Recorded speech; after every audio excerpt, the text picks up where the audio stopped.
"It's a good name," Billy Keegan said. "My partner hated it," Skip said. "Fucking Kasabian, he said it didn't sound like a saloon. Sounded like some kind of candy-ass boutique. Some store in Soho sells toys for private school kids. I don't know, though. Horseshoes and hand grenades. I still like the sound of it." "Horse shit and hand jobs," somebody said. Maybe Kasabian was right if that's what everybody would have wound up calling it. To Bobby, he said, "You want to talk about the different sounds they make, you should hear a mortar. Someday, get Kasabian to tell you about the mortar. It's a hell of a story." "I'll do that." "Horseshoes and hand grenades," Skip said. "That's what we should have called the joint." Instead, he and his partner had called their place Miss Kitty's. Most people assumed a reference to Gunsmoke, but their inspiration had been a whorehouse in Saigon. I did most of my own drinking at Jimmy Armstrong's on 9th Avenue between 57th and 58th. Miss Kitty's was on 9th just below 56th, and it was a little larger and more boisterous than I liked. I stayed away from it on weekends, but late on a weekday night, when the crowd thinned down and the noise level dropped, it wasn't a bad place to be. I'd been in there earlier that night. I had gone first to Armstrong's, and around 2:30 there were only 4 of us left. Billy Keegan behind the bar, and I in front of it, and a couple of nurses who were pretty far gone on Black Russians.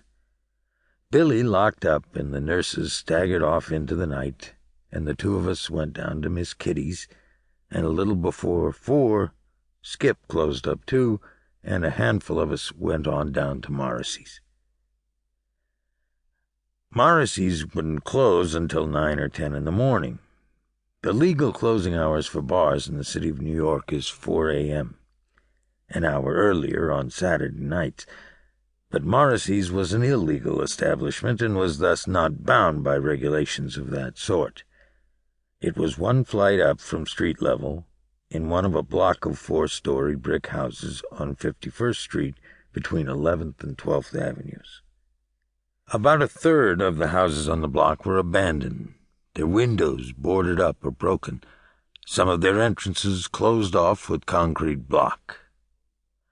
The Morrissey brothers owned their building. It couldn't have cost them much.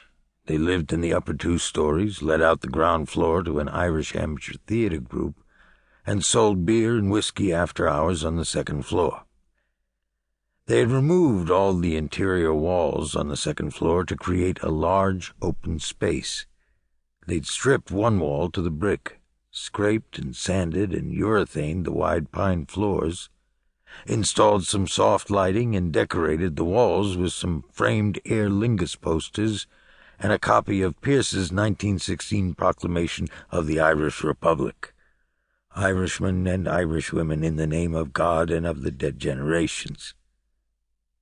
There was a small service bar along one wall, and there were 20 or 30 square tables with butcher block tops. We sat at 2 tables pushed together.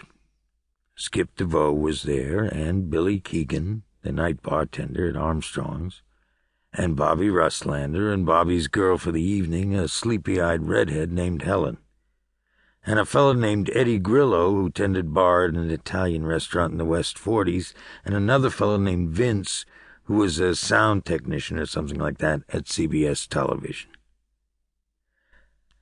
I was drinking bourbon, and it must have been either Jack Daniels or Early Times, as those were the only brands the Morrisseys stocked.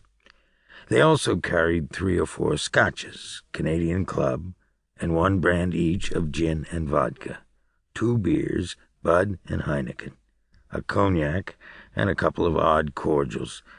Kahlua, I suppose, because a lot of people were drinking Black Russians that year. 3 brands of Irish whiskey, Bushmills and Jameson, and one called Powers, which nobody ever seemed to order, but to which the Morrissey brothers were partial. You'd have thought they'd carry Irish beer, Guinness at least, but Tim Pat Morrissey had told me once that he didn't fancy the bottle.